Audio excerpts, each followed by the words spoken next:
65 years ago, the Gold Coast was little more than a sprinkling of tourist villages stretched between magnificent beaches and lush hinterland. But sprawling development's taking its toll on wildlife. For years, the Currumbin Wildlife Sanctuary has nursed tens of thousands of native animals back to health. But its owners say that need has become so great, the sanctuary itself is under threat. Kathy McLeish reports. Had it in the middle, had it on top.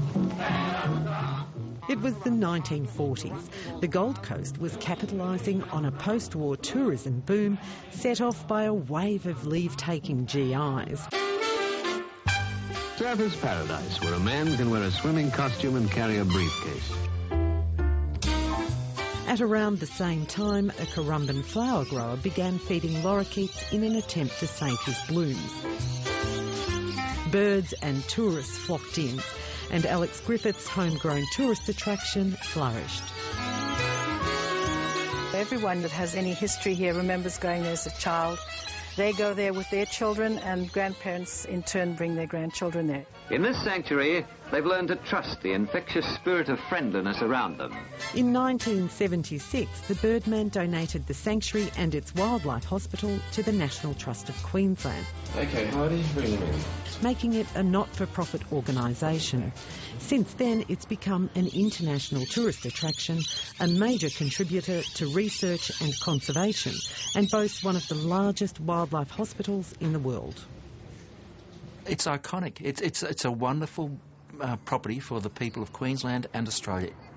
It is deeply loved. There is no question about that. But love may not be enough to sustain it. There's a shortfall of cash. There's a liquidity crisis. Until recently, Currumbin attracted around 375,000 visitors a year, but a drop in tourism has taken a toll. So she came in injured. She did. This is a young crested hawk, and she was actually hit by a car. The chief casualty of this has been its wildlife hospital, which treats sanctuary animals and accepts injured wildlife. Since 1989, it's released 40,000 animals back into the wild. Whether it be hit by a car, flew into a window, attacked by a dog or a cat, wrapped around a barbed wire fence, all that type of thing is having a big impact on the wildlife out there. 2 years ago, with the help of donations, the Currumbin Sanctuary self-funded a new $1.5 million hospital to replace ageing and inadequate facilities. This little one was hit by a car, and when he came in, his nostrils had closed over. The number of injured animals has continued to climb.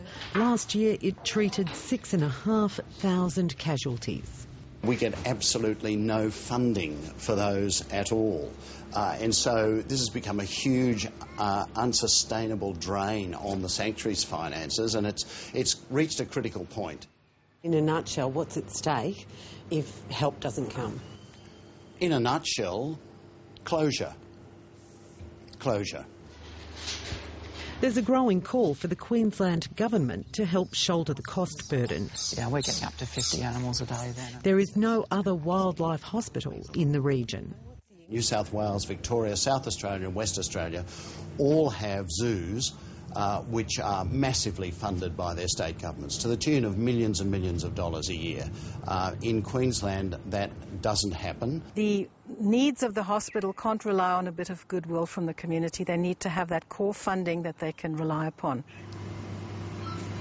The Minister for Environment and Resource Management, Kate Jones, didn't respond to 7:30's request for an interview. But Nick Rigby of Wildlife Management says the department won't be providing financial assistance. He says it already provides a hotline for injured animals, a code of practice for their care, and is looking at resourcing the RSPCA to manage wildlife carers, including Currumbin. My understanding is that a couple of years ago, they took the choice to open the hospital. They have about 6,500 referrals a year. And like any other carer, they are part of our carer network, and we will care for them as well as we care for all other carers, which is, we're doing quite a good job with that at the moment.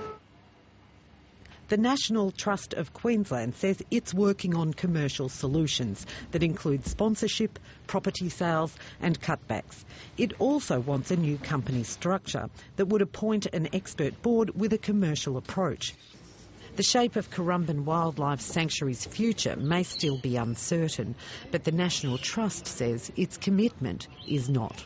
There is no question that it's our goal, our charter, to keep Currumbin Sanctuary operating forever, as long as we can. Kathy McLeish reporting.